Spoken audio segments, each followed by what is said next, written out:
It is the Martha Zoller Show, and it's always so great to hear from John Ratcliffe and kind of laying this out, all this craziness we've had all week. And so I thought it would be great to talk to John Ashbrook from the Ruthless Podcast because they did a fantastic job yesterday laying out all the ins and outs of this story. John, welcome back to the program. How are you? No, I'm doing okay, Martha, calling in from just off the Potomac River near our nation's capital, but I wish I was in Georgia with you. Oh, I wish you were too. Listen, before we get to talking about Signal, when I was listening to the Tuesday show, I thought it was so funny that Josh Holmes burst into a rendition of One Day More from Les Mis, and I'm thinking to myself, now, are these guys not only are they man's men, a man's man, they are good to their families, but they also like musical theater? If that's true, you're the perfect man. Let me let you in on just a little secret, Martha. That tune was the sum and substance of everything Josh Holmes knows about musical theater. It doesn't go any deeper than that. That's so funny because that is a song I use all the time. Like, I don't know, it seems to come up in my head. I am a musical theater person, and my kids did musical theater. I love it. My dad, got me into it. It was just fantastic. But that song, One Day More, is a great motivational song. Do you know what I mean? Like, if you have to get in the right Oh, headspace and you sing that song, it's great. it totally is.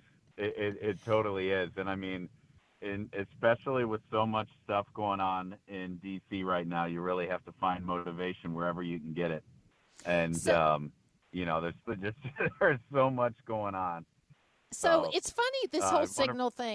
this whole signal thing because um I've been on Signal in the past because of ironically someone who was that I knew that was in the first Trump administration said this is how we communicate, that we get these Signal chats Yeah. together and we do that. So the big miss in this whole story is the fact we had a very successful military action that killed a lot of terrorists. There was no problem to any of our fighting forces at the time. Are you surprised that this thing is going on? Or is this just another story that is resonating in the halls of liberal media, but doesn't really matter to other people? Yeah, no, I think that it's a little bit of all of the above. You're exactly right. This was obviously a very successful mission, and you got to look back and ask yourself, what did Joe Biden do about these Houthis who were firing on American ships? 175 instances of that, and Joe Biden took them off the terrorist watch list. Donald Trump killed them, and we finally have a president who's going to take action, and because he's taking action, he's actually quite popular around the country. I'm sure you saw the Right Track number last week that showed that his polling is as high as it's been in 20 years. And so Democrats are really scrambling to come up with anything they can think of. And of course, they've taken the wrong side of every 80-20 issue that's come before Congress and has come up in conversation in D.C. And so they're really scrambling, and their allies in the mainstream media are in the exact same boat. And so they're making a mountain out of a molehill with this Signal thing. Was it a mistake? Absolutely. Should they have had some reporter on their important conversation between principals? Absolutely not. But it's a mistake. The president addressed it earlier this week and said that they were going to fix it and rectify the situation so that it didn't happen again and move on. And where we're left now is the terrorists have it loud and clear that they can't just shoot at Americans and expect to get off scot-free. And that's exactly where you want their headspace.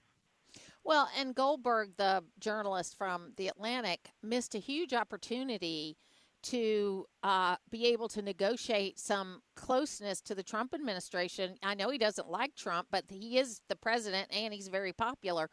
And you talked about that on the podcast yesterday, but also I had been, sharing that what I would have done, and I asked Alex Eisenstadt about it too. When I talked to him about his book Revenge, I said, "What would you have done?" And he said, "Yeah, you'd have a conversation with your editor, and in this case, Goldberg was the editor, and you would Hmm. probably let somebody know you were in this loop and negotiate something." Right. That's exactly right, and it really is sort of the old school way of doing business in journalism, and it's become a lost art in this new era where every mainstream outlet has to be as partisan and supportive of the Democrats as possible, and so uh, in reality, he probably could have gotten a lot more um, access. He probably could have gotten a lot more better stories that maybe wouldn't have been as embarrassing to our country. If you pretend like you actually care about what's going on in this country and our security, then don't say on the first day that you're not going to release all of the rest of the signal chat because it wouldn't be helpful to our people who are fighting, and then the next day turn around and release it. I mean, what Alex described to you, what your original instinct is on how to handle this situation would have been the exact right move, but not everybody's as professional as you. So, well, thank you. So, we're also getting terrorist gang members here in the United States. Yesterday, we saw Governor Glenn Youngkin, who, is just not only a very tall man, but a guy that is riding high right now. He had this great press conference with Pam Bondi where he said that, hey, we kind of knew where these folks were. I'm paraphrasing, but the government would never help us. And now they are. And not only did we get this MS-13 guy, but we've Right. identified 700 other gang members in Northern Virginia that we're going to be going after. Yeah, and that's music to the ears of my wife, who Yeah. lives in Northern Virginia with me and does not like the idea of 700 gang members just running around willy nilly. Like it's time to start rounding some of these violent people up. There's just no reason to not go after them. And thank God we got a guy like Tom Homan who's out there like Elliot Ness, just getting every single criminal alien that he can. And you got to wonder what was going on the last 4 years. Why didn't they at least try? Why are all these people just running around our country? And all you can really do is say thank God they're finally rounding them up. And there's just you got to believe there's so much more that they're going to be announcing here in the coming weeks. They've gotten off to such a fast start, and of course that news yesterday about the MS-13 leader was a really really good development. Well, and they caught one of the top four. I'm going to say this Trende. How do you say that? Trende. The Venezuelan gang. I can never get that out right. Right. Anyway, they caught That's one of those okay. guys. There. Yeah, yes, they caught one of those guys in Cobb County, Georgia, this week. I Yeah. mean, it is, this has been underground for all this time, and I'm with you. I mean, I think that these elites just thought that they'd never get to them. Do you know what I mean? So it's okay to let them in and let the Hmm. peons have to deal with them. They'll never get to us because, we've got plenty of security, but they will get to them someday. And law and order is really important, and people care about that.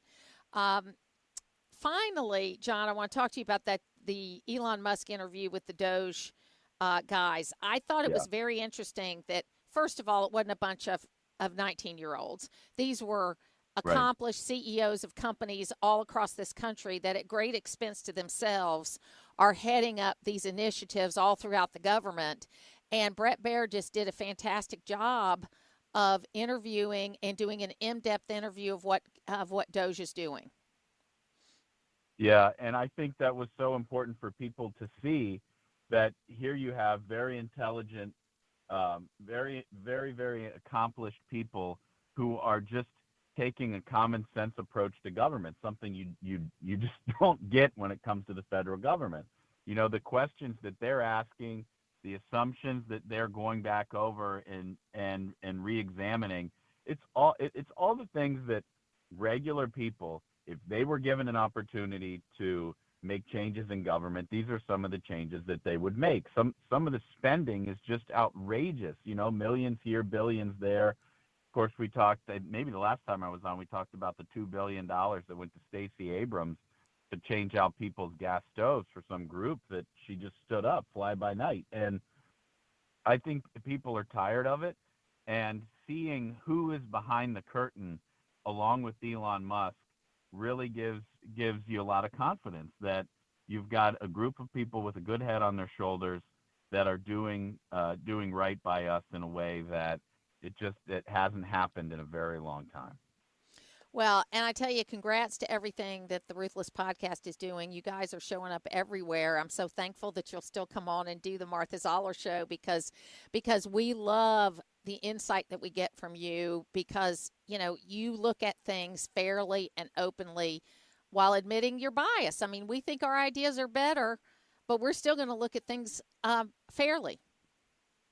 That's right. We're not afraid of people who think differently than we do. That's what America's all about. Everybody's got their own opinion. They're allowed to share it with one another, and conservatives aren't afraid of that challenge because we know our ideas are better. And I'll tell you, Martha, I always love coming on your show. I love WDUN. What you guys are doing is incredible, and I'm just thrilled that you have me on. Well, thank you. And before I let you go, you got to plug Hack Madness. So this is our 5th annual tournament where we pick 64 of the biggest hacks in liberal journalism. We actually have 66 with 2 play-in games. But right now the voting is into the second round. If you want to check out and see what it's all about, you got to go to the Twitter account for Comfortably Smug, one of our co-hosts, and his account at X is @ComfortablySmug. And you can see the voting is ongoing. You can pick between who you think is the biggest hack in journalism. And let me tell you right now, CBS News has about as many names in our hack tournament as the SEC has in the real tournament. That's absolutely right. John Ashbrook, thanks so much for being with us today. Have a great weekend. Great talking to you, Martha. You too.